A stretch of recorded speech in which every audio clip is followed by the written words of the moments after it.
Kaya malaya ka na makaalis dito sa pamamahay ko.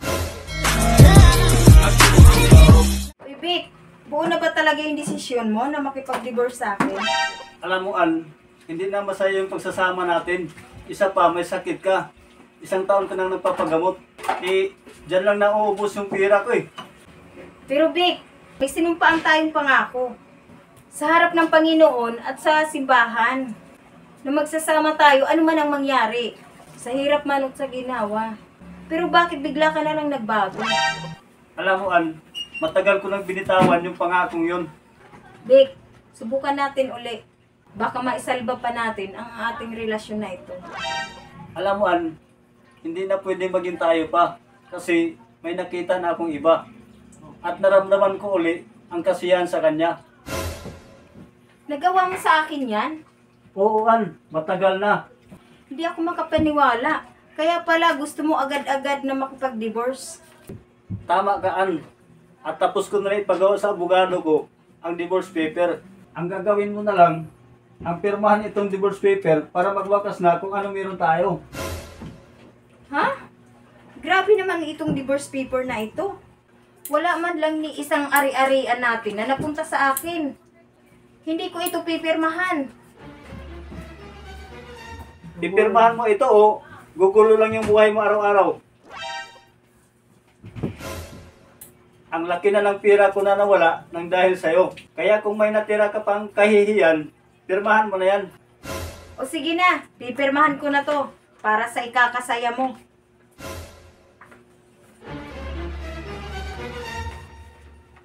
Ngayon, tapos na ang lahat sa atin at kailangan mo nang lisanin ang bahay na ito. Ha? Ngayon mismo? Hating gabi na oh. Saan ako nito matutulog? Ngayon, ang problema mo, hindi ko na problema. Pagkatapos mo itong pirmahan, itong divorce paper. Bukas makalawa, magkikita tayo sa harap ng judge para sa approval ng ating divorce paper. Kaya malaya ka na makaalis dito sa pamamahay ko. Kupo, napakasakit naman yung nangyari sa akin.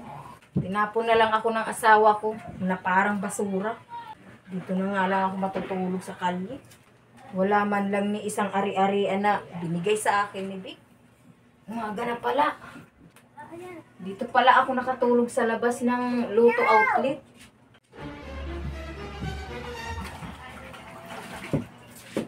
Naku, 50 pesos lang tong pera ko. Mr. Victor, Yes, Your Honor. tama ba na ikaw ang gumawa ng divorce paper?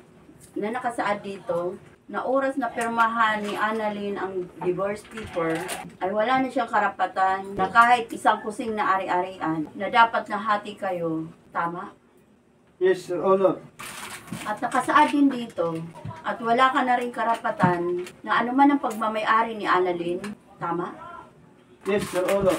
Mr. Victor, ang inyong kahilingan, divorce kayo ni Annalyn, nagtagumpay sa madaling salita. Legal na kayong hiwalay ayon sa batas. Yes, nagtagumpay ako sa laban na ito. At ito naman ang aming desisyon, Mr. Victor.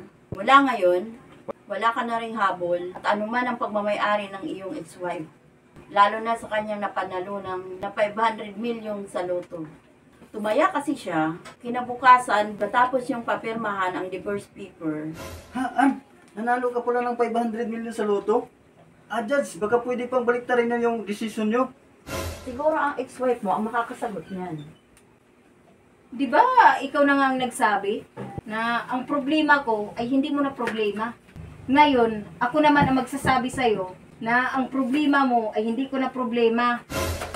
Sayang, padalos-dalos unang desisyon.